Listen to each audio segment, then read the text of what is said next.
Good morning. We are at the Miles property. We're going to be completing a repairability test. We'll be on this back slope, which is south. We have this damaged shingle that we'll complete the repairability test on, and we'll see how it affects all of those surrounding shingles. I'll give you an overview of all of those before we get started, showing you the current condition. All of these shingles could potentially be damaged during the repairability test. So we'll take another look once we are all finished and see those results. For my tools, I'll be using a flat bar, putty knife, roof snake, and a hammer. And we have this 45-degree tool that we'll use to give us a visual for what 45 degrees looks like. Slide underneath that damaged shingle. And then any of those shingles that we have to lift in order to complete the repairability test, we'll try to keep it at 45 degrees or below.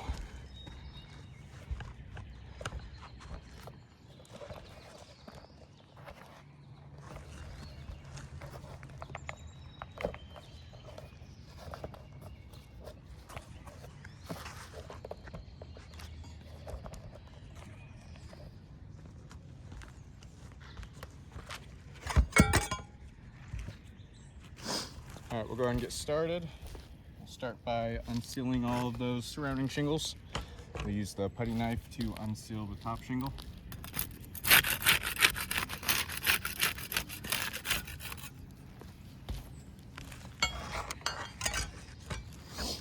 And we'll use the flat bar to unseal the rest of those.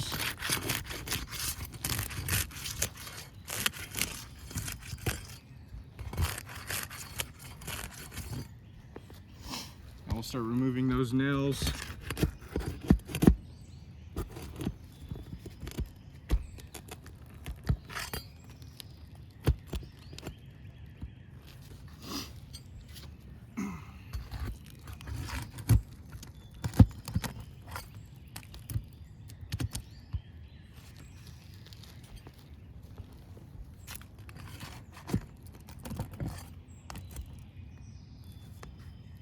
Got a lot of nails pulling through. You can see this shingle here. That nail's not holding secure there anymore.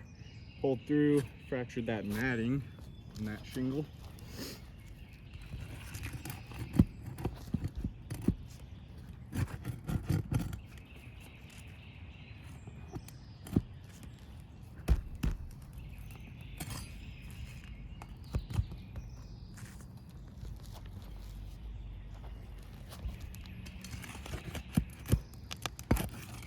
Nail pull through on this one as well.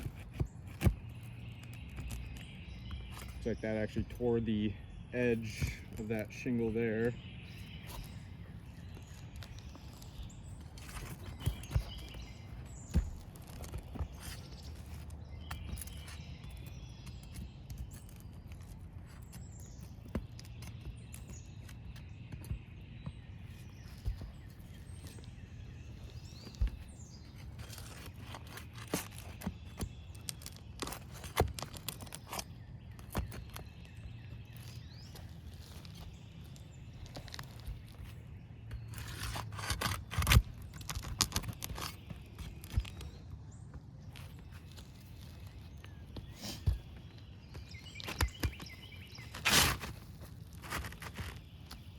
All right, we got all of those nails out and that damaged shingle.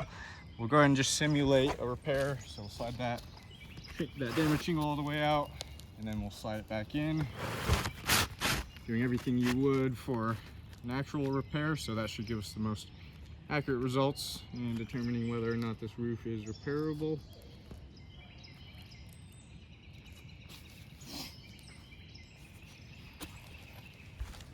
Get that shingle back in place. We'll start getting some nails back in there now. We'll be using the roof snake to drive those nails back in.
All right, we're all complete with that repairability test.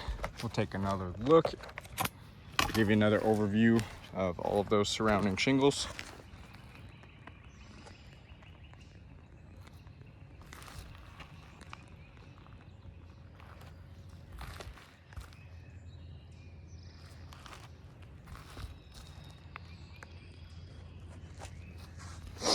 Then we'll take a closer look at these tabs right above that damaged shingle. These ones we had to manipulate in order to complete the repairability test. You can see stress fractures that occurred along these shingles where that matting broke on the shingle.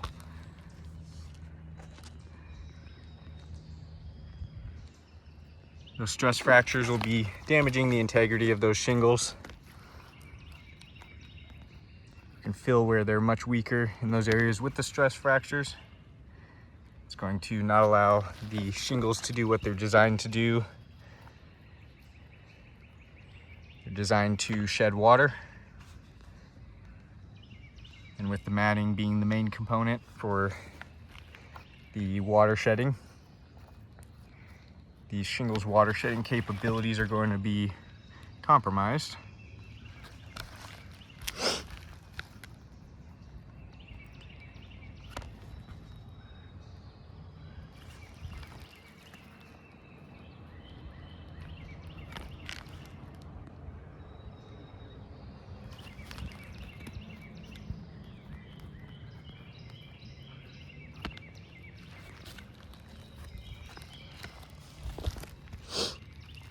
I just want to give you a side view of these.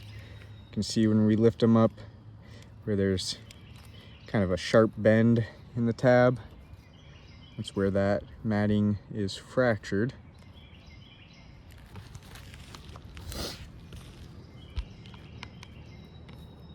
Same thing on this one.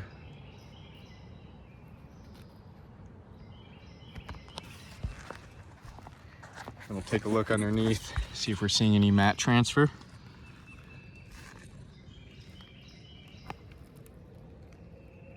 Do have some mat transfer we can see there. You can see where those pieces of matting were torn off the bottom of this tab. You can see where that's leaving some exposed fiberglass. Also damaging the integrity of those shingles as pieces of matting are being torn off one shingle. See some more mat transfer right there.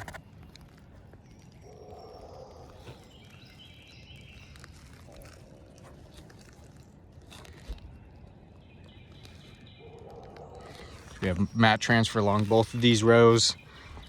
And when that mat transfer occurs is when we're unsealing those shingles. We use the putty knife to unseal the top row and then the flat bar to unseal this one. We can see mat transfer along both of those rows. So either tool that's going to be used, we can see is going to cause some mat transfer.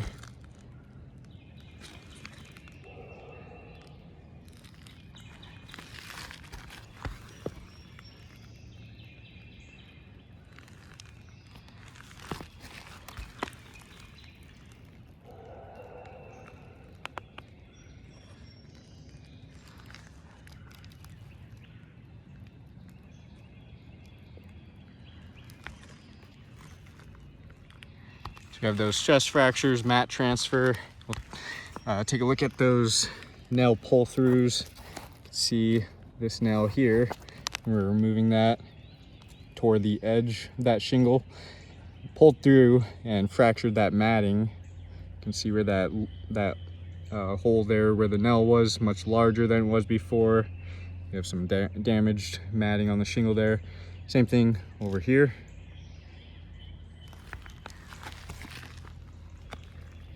Got a lot of nail pull-throughs on this one.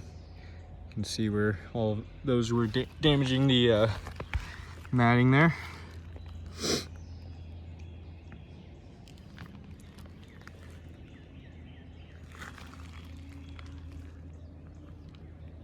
can see all of the exposed fiberglass. around those nail pull-throughs as well.